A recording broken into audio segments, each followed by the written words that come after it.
Hello students, today we are going to start chapter 6 of your social studies textbook, Places of Indian Cultural Heritage. Dear students, you know very well that in your 10th standard textbook, right from the beginning, we have been studying about heritage. Then may it be heritage of India or about the cultural heritage of India, where we studied about the traditional handicraft and fine art, or maybe about the literary heritage of India, or India's heritage of science and technology. Okay, so today we are going to study about the places of Indian cultural heritage. Now, you know very well we have studied in the first chapter itself about what do you understand by cultural heritage and the natural heritage.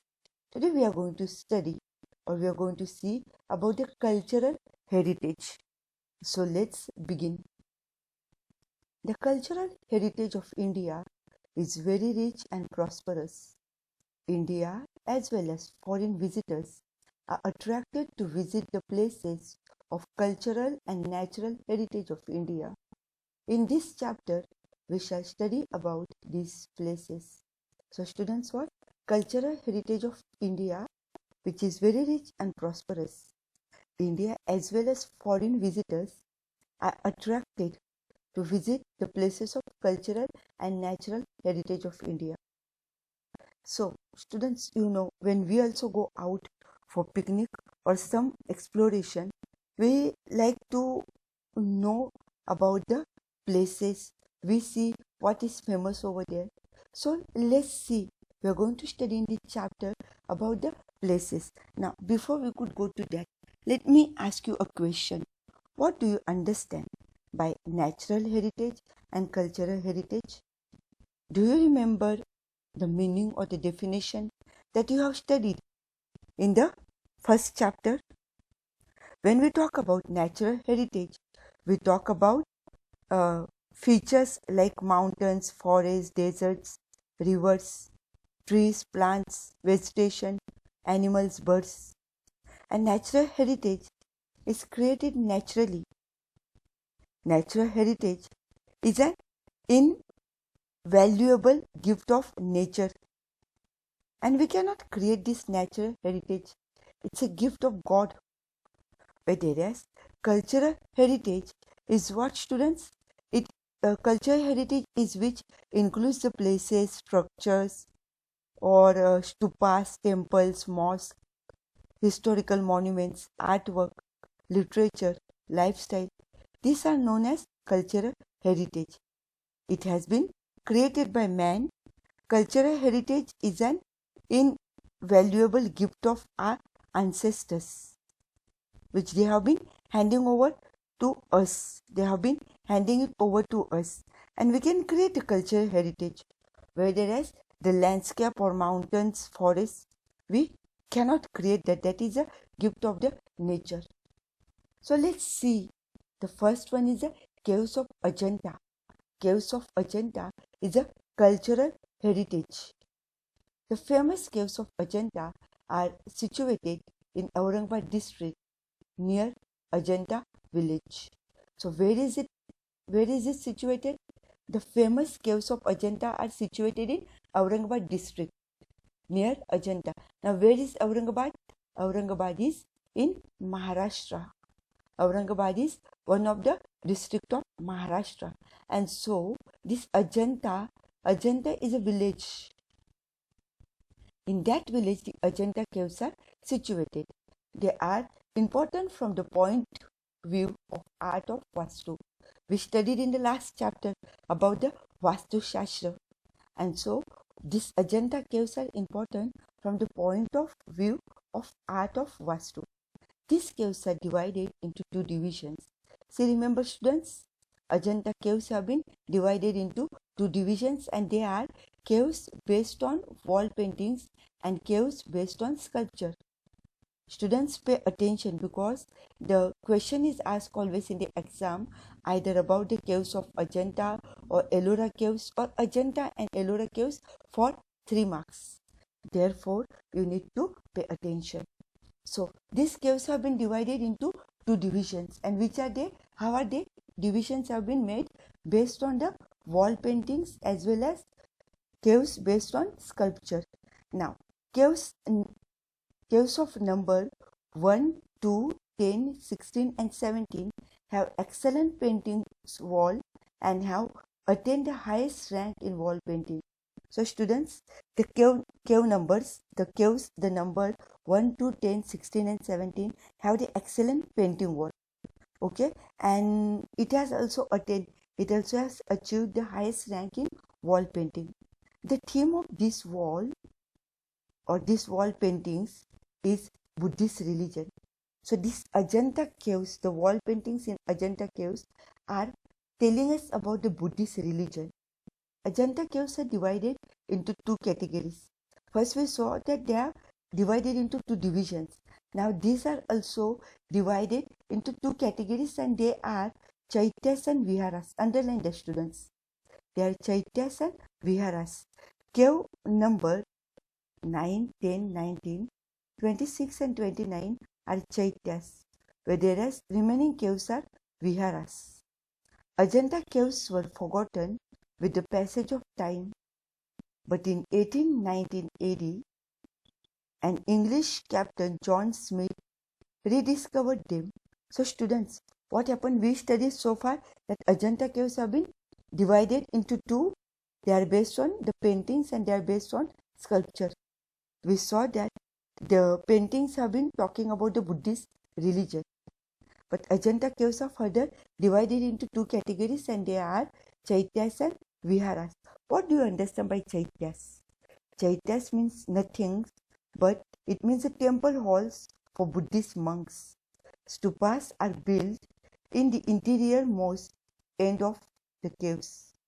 Viharas means Buddhist monasteries where Buddhist monks reside, they stay and study. It's given to you over here in things to know. So these Chaityas and Viharas in that cave number 9, 10, 19, 26 and 29 are Chaityas, whereas others are Viharas. Ajanta caves were forgotten with the passage of time. People had forgotten about that, but in 1819, the English captain, what is the name of the captain? Captain John Smith rediscovered them. He found them out again. So underline that. Ajanta caves are magnificent example of initial Buddhist art of Vastu, art of paintings and sculpture. So Ajanta caves, they gave rise to, or they became the one of the magnificent example for the initial Buddhist art. As we saw, the paintings are about the Buddhist religion. Then, art of paintings and sculpture. So, these Ajanta caves are magnificent example of initial Buddhist art of Vastu, art of paintings and sculpture. Human interference and impact of time have greatly damaged them. Ajanta caves are famous not only in India but also in world for their extraordinary rich art. The fine blending, what do you understand by the blending? The fine mixing of wonderful art of painting, sculpture and architecture of Ajanta caves has earned period of India have earned pride for an Indian art. So students, what happened? Though they were forgotten, they were rediscovered. And who rediscovered them? The English captain John Smith rediscovered them. Now, students, as I told you, you have to remember the answer about the Ajanta caves. We studied mostly about the caves number, how they have been divided, the famous categories of Chaityas and Viharas. Okay, and also about the paintings. So, let's study about now the next, and that is Ellora caves. Students, once again I am telling you, I am insisting that you learn these two or these three caves which you are going to study, and all these three caves are from Maharashtra. different places of Maharashtra. We studied about Ajanta. Now let's study about Ellora caves. Ellora caves are situated at Aurangabad district in Maharashtra. Ajanta caves also are situated in Aurangabad district, but in Ajanta village. These Ellora caves have been situated in Aurangabad district in Maharashtra. And there are how many cave students? 34 caves in all, and they are in 3 groups of cave temples, and they are different from each other. You have to remember these 3 types, 3 groups. Group number 1 are of the Buddhist caves, and they are from 1 to 12, whereas the caves number or the cave numbers from 13 to 29 are Hindu caves, and from 30 to 34 are Jain caves. So students, the caves have been into 3 groups, and they are 1 to 12 Buddhist caves, 13 to 29 Hindu caves, and 30 to 34 are Jain caves. You will have to write this in the exam. Hindu caves are built during the reign of Rashtrakuta dynasty. Student, at that time, the Rashtrakuta, the dynasty, had been ruling. Now, about the different dynasties we have studied, you know that you have studied earlier also the dynasties, for example, like Rashtrakuta, Chalukya, Chandelas, Pallavas. They are the different dynasties, Chalukyas and all. So students, what happens is that the Hindu caves were built during the reign of Rashtrakuta dynasty. Kailas temple is situated in cave number 16. So the Hindu caves were built during the Rashtrakuta dynasties, and right now we are talking about the Kailas temple. And where is it situated? In cave number 16. It is 50 meter long, 33 meter wide, and 30 meter high. This temple is carved out of a single massive rock. This temple is adorned with beautiful doors, balconies, and series of pillars. The beauty of the temple cannot be described in words. They are constructed during the time of 600 AD to 1000 temple to 1000 AD. It is a live display of ancient civilization. Ancient Indian civilization, and caves have been dedicated to Hindu, Jain, and Buddhist religions. Ellora campus is not only an example of magnificent creation of art, but also the best example of excellent technology. Moreover, it describes about the patience of Indians. So students, we studied about the different caves which have been categorized into 3, and they are the different temples, different caves, Buddhist caves, Hindu caves, and Jain caves built during the Rashtrakuta dynasty. The cave number 16, in which the Kailash temple has been situated. They have been the example of beautiful doors, balconies, and series of pillars. Okay, students, remember this. And the Ellora campus is not only an example of magnificent creation, but also of art, an example of excellent technology. Let's study about the Elephanta caves. Now, where are these Elephanta caves situated? These are also in Maharashtra. These caves are built in the Arabian Sea, 12 kilometers away from Mumbai in Maharashtra. There are 7 caves in all. So students, you studied about Ajanta, we studied about Ellora, and now we are studying about Elephanta caves. And Elephanta caves are where, students? They are built in the Arabian Sea, which is 12 kilometers away from Mumbai, Maharashtra. There are altogether 7 caves. There is a huge stone monument of an elephant. On seeing this sculpture, the Portuguese named it Elephanta. So students, you know how this Elephanta caves got its name? Because It has a huge stone monument which has somewhat the shape like elephant, and therefore the Portuguese name it as Elephanta Caves.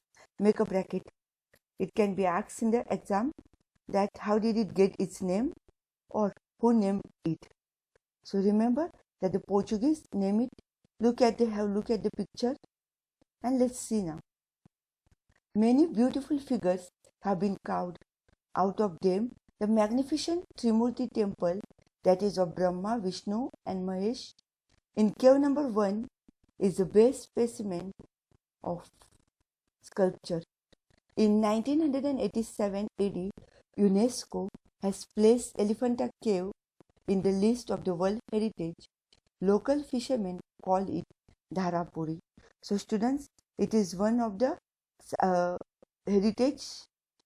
World Heritage, and UNESCO has given the place in 1987 AD. This is also called in the local language, the fishermen call it as a Dharapuri.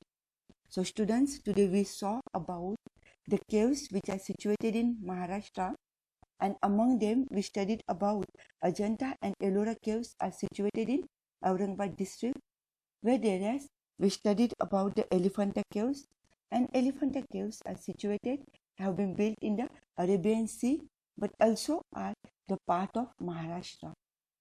I'm going to stop over here, students. I want you to remember what we studied today, how UNESCO has a place for Elephanta caves, which has been named as in the local fishermen, they call it as a Dharapuri. So let's stop over here.